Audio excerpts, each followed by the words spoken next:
Hello dear students, welcome back to our YouTube channel. 9th class biology chapter number 8 का ये दूसरा lecture है। आज हमने एटीपी के बारे में पढ़ना है। एटीपी को हम सेल के लिए एनर्जी करेंसी कहते हैं। करेंसी का क्या मतलब होता है? किसी भी मुल्क के पैसों को जिसके ज़रिए से इस मुल्क के अंदर तिजारत होती है, खरीदो फरोख्त होती है, तो उसको हम उस मुल्क की करेंसी कहते हैं। जैसे पाकिस्तान की करेंसी क्या है? रुपया।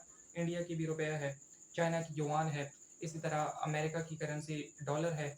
तो ठीक इसी तरह सेल के पास भी, अब सेल के अंदर भी अल्लाह ताला ने ये पूरी ये दुनिया बनाई है ना, बहुत सारी ऑर्गेनाइज हैं। हर ऑर्गेनाइज एज अ फैक्ट्री काम कर रहा है। किसी फैक्ट्री में कोई प्रोडक्ट्स तैयार हो रहे हैं किसी दूसरी ऑर्गेनाइज में, वहाँ पर उसकी पैकिंग ग्रेडिंग की जा रही है। कहीं पर वेस्ट प्रोडक्ट्स को रिसाइकिल किया जा रहा है, कहीं पर वेस्ट प्रोडक्ट्स को डिस्ट्रॉय किया जा रहा है। तो ये सारे काम सेल के अंदर हो रहे हैं। अब इन तमाम प्रोसेसेस को, मेटाबॉलिक प्रोसेसेस को प्रोसीड करने के लिए सेल को एनर्जी की ज़रूरत है। अब सेल एनर्जी कहाँ से लेगा? सेल एनर्जी एटीपी से लेगा। एटीपी एनर्जी के नोट्स हैं, ठीक है। एटीपी को हम इसीलिए एनर्जी करेंसी कहते हैं। बात समझ आ गई? तो सबसे पहले तो आप यूजेस को देख लो कि एटीपी की यूजेस क्या है सेल के अंदर। Uses of ATP. अब एनर्जी चाहिए, चाहे एक ऑर्गेनिज्म यूनिसेलुलर हो या मल्टीसेलुलर हो, उसके बॉडी के अंदर मतलब सेल के अंदर काफ़ी सारे रिएक्शंस हो रहे हैं, मेटाबॉलिक रिएक्शंस। तो उन मेटाबॉलिक रिएक्शंस को प्रोसीड करने के लिए, मेटाबॉलिक रिएक्शंस को प्रोसीड करने के लिए एनर्जी की ज़रूरत है। इसके अलावा मूवमेंट के लिए एनर्जी की ज़रूरत है। मैं इस वक्त आपको पढ़ा रहा हूँ, आगे पीछे मूव कर रहा हूँ, मेरे हाथ आगे पीछे जा रहे हैं, इसका मतलब यहाँ पर मसल्स की कॉन्ट्रैक्शन रिलैक्सेशन हो रही है, तो इसमें मेरी एनर्जी लग रही है। मैं बोल रहा हूँ तो एनर्जी लग रही है। वो एनर्जी मेरे जिस्म को कौन प्रोवाइड करता है? एटीपी प्रोवाइड करता है, ठीक। तो मूवमेंट के दौरान, इसके अलावा cell maintenance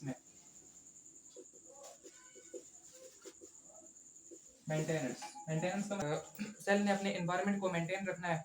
osmo regulation, thermo regulation, तो ये सारे होम्योस्टेसिस, ये सारे प्रोसेसेस हैं जिसके ज़रिए सेल अपने अंदर वाटर के बैलेंस को, इसी तरह आयंस के बैलेंस को, ऑस्मोटिक प्रेशर को, इन सब चीज़ों को मेंटेन रखता है। तो इसमें भी एनर्जी की ज़रूरत है। एक्टिव ट्रांसपोर्ट, पैसिव ट्रांसपोर्ट, इनमें भी एनर्जी लगती है, ठीक है। तो ये सारे इसे, इसके अलावा नर्व इम्पल्सिस की ट्रांसमिशन में भी एनर्जी लगती है। नर्व इम्पल्सिस की ट्रांसमिशन में। बात समझ आ रही है? तो ये सारे के सारे प्रोसेसेस हैं जहाँ पर एनर्जी की ज़रूरत पड़ती है। ये एनर्जी कौन प्रोवाइड करता है? एटीपी प्रोवाइड करता है, ठीक है। तो अब आते हैं एटीपी के बारे में। अब हमने ये देखना है कि सेल ये नोट छापता कैसे है, मतलब एटीपी कैसे बनेगी सेल के अंदर। तो ये आप याद रखो कि एटीपी इज अ न्यूक्लियोटाइड है। एटीपी क्या है? न्यूक्लियोटाइड है। अब इस लिहाज से आप लकी हो कि आपने पहले ही न्यूक्लियोटाइड के बारे में चैप्टर नंबर 6 में पढ़ लिया, न्यूक्लियोटाइड्स क्या होती हैं। फिर भी अगर वो चैप्टर अभी तक आपने नहीं किया तो जहाँ पर मैं दोबारा बता दूंगा आपको। एटीपी का मतलब है एडिनोसिन ट्राइफॉस्फेट। Adenosine triphosphate.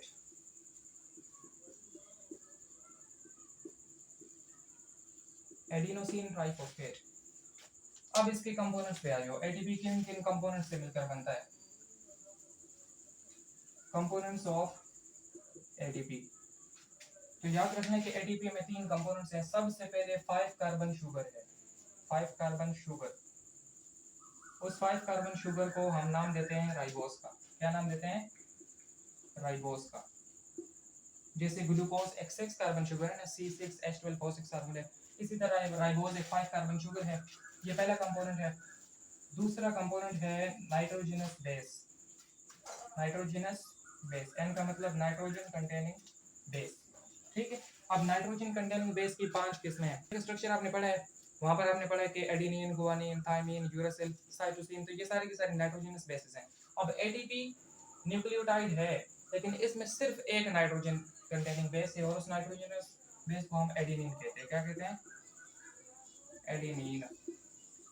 बाकी जो थाइमिन, यूरासिल, साइटोसिन, ये सारी जो जितनी नाइट्रोजन बेसेस हैं वो न्यूक्लियोटाइड्स में तो होती हैं। हमारे जिस्म के अंदर सिर्फ ये एक ही न्यूक्लियोटाइड तो नहीं है ना, काफ़ी सारी हैं।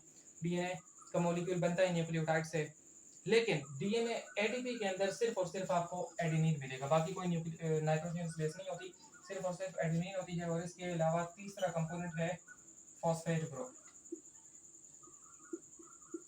Phosphate group. फॉस्फेट ग्रुप को हम हासिल करते हैं फास्फोरिक एसिड से H3PO4, फास्फोरिक एसिड H3PO4, इसमें जो PO4 है ये दरअसल फॉस्फेट ग्रुप है। ठीक, कंपोनेंट्स को देख लिया, अब इसका स्ट्रक्चर ड्रा करते हैं, जनरल से स्ट्रक्चर कि किस तरह ये तीन कंपोनेंट्स मिलकर ये एटीपी बनाते हैं। ठीक, तो अब आ जाओ बच्चे स्ट्रक्चर की तरफ। स्ट्रक्चर कंपोनेंट्स तो आपको बता दिए कि तीन कंपोनेंट्स हैं। अब उन्हीं तीनों कंपोनेंट्स को हम जोड़ के क्या बनाएंगे, एटीपी बनाएंगे। तो सबसे पहले राइबोस शुगर बना दी, ये आ गई 5 कोनों वाली राइबोस शुगर।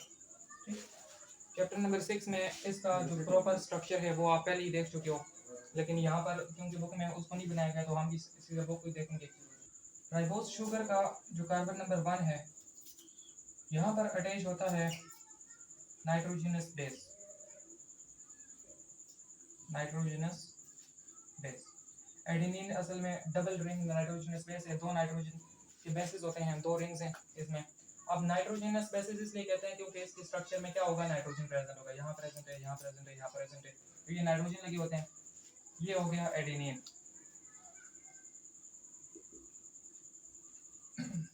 ये आ गया राइबोस। अब राइबोस के साथ जो कार्बन नंबर 5 है इधर, उस कार्बन नंबर 5 के साथ लगा हुआ है फॉस्फेट ग्रुप। क्या लगा हुआ है, फॉस्फेट ग्रुप। एटीपी का मतलब आपको पहले बताया, एटीपी का मतलब क्या है, एडिनोसिन, एडिनोसिन ट्राइफॉस्फेट। अब जरा गौर से बात सुनना, ये आपका स्ट्रक्चर आ गया। फिलहाल ट्राई का मतलब क्या होता है, तीन।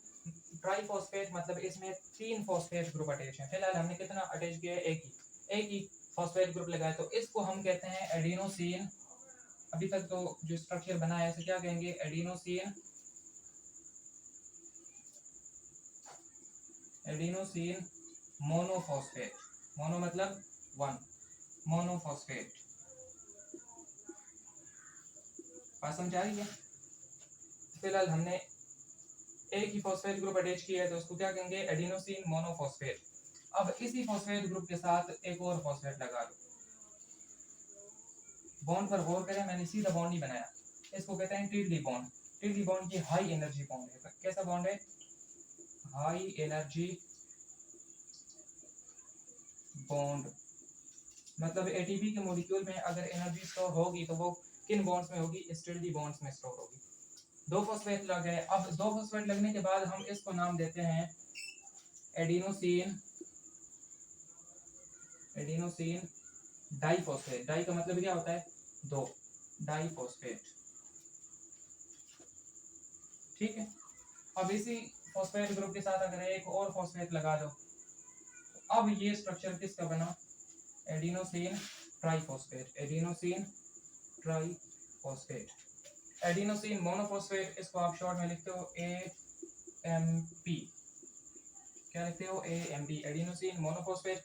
एडिनोसिन डाइफॉस्फेट को आप लिखते हो ADP, ADP, एडिनोसिन डाइफॉस्फेट। और एडिनोसिन ट्राइफॉस्फेट को ATP लिखते हो। अच्छा, अब बच्चों को थोड़ी सी कंफ्यूजन ये होती है कि यहाँ पर हम एडिनोसिन का लफ्ज इस्तेमाल कर रहे हैं, जबकि नाइट्रोजनस बेसिस में एडेनिन लगा है। तो एडेनिन और एडिनोसिन, इन दोनों में क्या फर्क है, ये आप समझ लो। फॉस्फेट ग्रुप को अगर आप हटा दो ना, बाकी जो चीज बची है, राइबोस शुगर और नाइट्रोजनस बेस, ये दोनों कंपोनेंट्स मिलकर बनाते हैं न्यूक्लियोसाइड बनाते हैं। क्या बनाते हैं, न्यूक्लियोसाइड।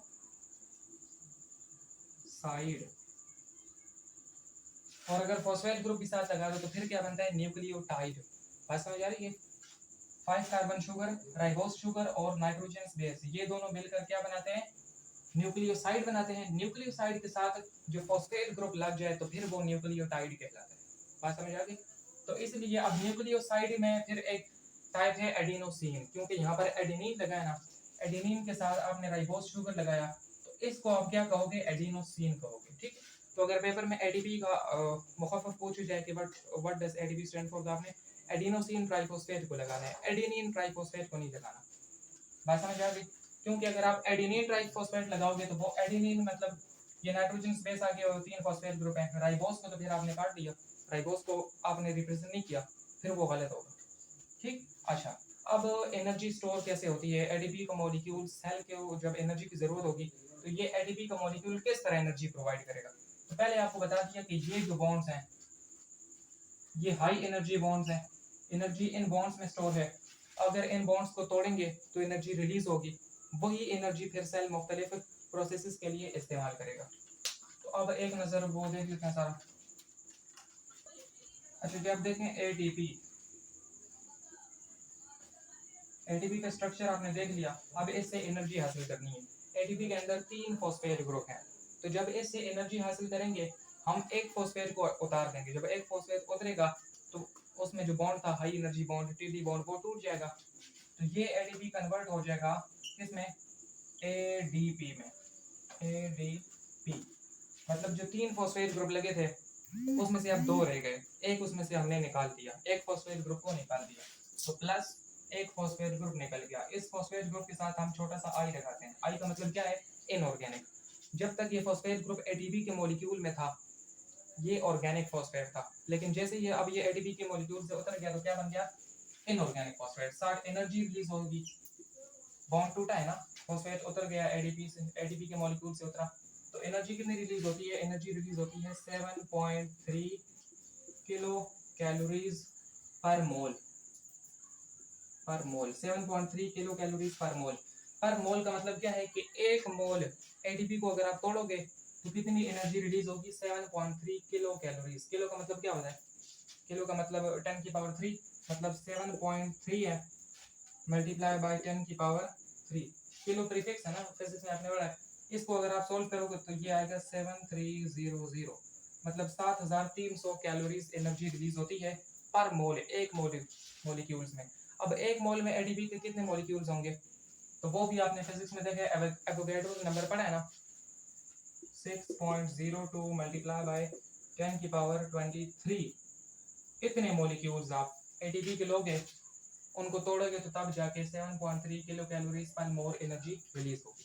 बात समझ आ गई? अच्छा, अब एनर्जी रिलीज हो गई लेकिन आप खाना नहीं खा रहे, मजीद एनर्जी आपके जिस्म में नहीं बन रही, तो फिर जिस्म सेल क्या करता है कि इसी एडीपी को दोबारा तोड़ता है। एडीपी में अभी एक हाई एनर्जी बॉन्ड है ना, एडीपी, इसी को दोबारा तोड़ेगा तो ये एडीपी किस में कन्वर्ट हो जाएगा? एएमपी में, एडिनोसिन मोनोफॉस्फेट प्लस एक फॉस्फेट उतर गया, उसको हम इनऑर्गेनिक फॉस्फेट कहेंगे। और फिर से कितनी एनर्जी रिलीज होगी? 7.3 किलो कैलोरीज पर मोल। 7.3 किलो कैलोरीज पर मोल इतनी एनर्जी रिलीज होगी। अच्छा, अब आपसे एक सवाल है, क्या हम एएमपी से दोबारा से इतनी एनर्जी हासिल कर सकते हैं? एएमपी में एएमपी का स्ट्रक्चर कैसे बनेगा? ये लगा दिया राइबोस शुगर, यहाँ पर नाइट्रोजनस बेस और यहाँ पर फॉस्फेट ग्रुप, एडिनोसिन मोनोफॉस्फेट बन गया। अब इसमें आपको हाई एनर्जी बॉन्ड नजर आ रहा है? नहीं, वो तो तब बनेगा ना जब यहाँ पर फॉस्फेट ग्रुप दूसरा अटैच होगा, फिर तीसरा अटैच होगा। एटीपी का मॉलिक्यूल है तो एक एटीपी के मॉलिक्यूल में कितने हाई एनर्जी बॉन्ड्स हैं? 2। फॉस्फेट ग्रुप तो 3 है लेकिन हाई एनर्जी बॉन्ड्स कितने हैं? 2। ठीक है, अब एटीपी को आपने एडीपी में कन्वर्ट किया, एक फॉस्फेट उतार दिया, अब हाई एनर्जी बॉन्ड्स कितने बचे हैं? 1। ठीक है, मतलब मजीद एनर्जी अभी हासिल हो सकती है। दूसरा फॉस्फेट ग्रुप आपने उतार दिया तो अब क्या बचा? एएमपी। तो एएमपी से आप दोबारा से एनर्जी हासिल कर सकते हो? नहीं कर सकते। क्यों नहीं कर सकते? क्योंकि इसमें हाई एनर्जी बॉन्ड ही नहीं है। बाकी ये जो फॉस्फेट आगे बॉन्ड बना रहा है ये तो कार्बन के साथ बना रहा है, ये हाई एनर्जी बॉन्ड नहीं है। ठीक है, तो मतलब क्या हुआ कि एएमपी के में आकर ये प्रोसेस रुक जाएगा। फिर जब आप खाना खाओगे तो ये प्रोसेस सारा रिवर्स होगा। जब आप खाना खाओगे, खाने में ग्लूकोज होगी, वो ग्लूकोज आपके सेल में जाएगी, उस ग्लूकोज को तोड़ा जाएगा, वहां से जो एनर्जी रिलीज होगी वो एनर्जी इस एएमपी को दोबारा से कन्वर्ट कर देगी एडीपी में। एएमपी को कन्वर्ट करेगी एडीपी में। कैसे कन्वर्ट करेगी? जो फॉस्फेट आपने उतारा था वही फॉस्फेट जोड़कर इनऑर्गेनिक फॉस्फेट को आप दोबारा से इसके साथ जोड़ोगे और एनर्जी दोगे। इस प्रोसेस में आपने एनर्जी दे दी थी ना, इतनी एनर्जी दोगे 7.3 किलो कैलोरीज पर मोल। ये एनर्जी आप दोगे तो ये सारा ये जो फॉस्फेट ग्रुप है ये एमपी के साथ जुड़ जाएगा और ये कन्वर्ट हो जाएगा एडीपी में। ठीक है, अब एडीपी को फिर दोबारा एटीपी में कन्वर्ट करना है तो कैसे होगा, एडीपी के साथ फॉस्फेट ग्रुप अटैच करना है और एनर्जी प्रोवाइड करनी है कितनी, जितनी एनर्जी आपने ली थी 7.3 किलो कैलोरीज पर मोल, इतनी एनर्जी प्रोवाइड की तो ये कन्वर्ट हो गया किसमें, एटीपी में। जो एटीपी शुरू में हमने इस्तेमाल किया था सेल को एनर्जी प्रोवाइड करने के लिए, वही एटीपी दोबारा बन गया। ठीक, अब जब सेल को दोबारा जरूरत होगी तो फिर से इसी एटीपी का वो इस्तेमाल करेगा। ये एनर्जी कहाँ से दोगे आप, ग्लूकोज से। ग्लूकोज के मॉलिक्यूल को आपने तोड़ा, वहां से जो एनर्जी रिलीज हुई तो उसी एनर्जी से आपने एटीपी को बनाया। तो बात समझ आ गई। हमारे जिस्म को जब हम खाना खाते हैं उसके अंदर ग्लूकोज होता है, उस ग्लूकोज को तोड़ा जाता है किस प्रोसेस के जरिए, by the process of respiration. Respiration process अगला आने वाले हमारे टॉपिक इसी चैप्टर में हम डिस्कस करेंगे। तो फिर आपने देख लेना कि किस तरह ग्लूकोज को तोड़कर एटीपी बनाई जाती है। तो ये सारा प्रोसेस था। अब इस टॉपिक के आखिर में कुछ लाइंस में बुक लिखती है कि जब किसी रिएक्शन के दौरान एनर्जी रिलीज होती है, जब किसी रिएक्शन के दौरान एनर्जी रिलीज होती है तो उस प्रोसेस में एटीपी बनता है, और जब किसी रिएक्शन के दौरान एनर्जी यूज होती है तो उस प्रोसेस में एटीपी तोड़ा जाता है। कैसे, इधर आप देखो ग्लूकोज है ना, तो ग्लूकोज को आप तोड़ के एनर्जी रिलीज कर रहे हो, मतलब रिस्पायरेशन। इस प्रोसेस क्या कहते हैं, रिस्पायरेशन। तो रिस्पायरेशन के प्रोसेस में एडीपी क्या हुआ, एडीपी बना। ठीक है, अब रिस्पायरेशन के उलट कौन सा प्रोसेस है, फोटोसिंथेसिस। फोटोसिंथेसिस, तो फोटोसिंथेसिस में इसी एडीपी की एनर्जी को आप यूटिलाइज करोगे। यूटिलाइज का मतलब यूज करोगे, इस्तेमाल करोगे तो उसमें ये एडीपी टूट कर एडीपी में कन्वर्ट होगा, एडीपी फिर एमपी में कन्वर्ट होगा।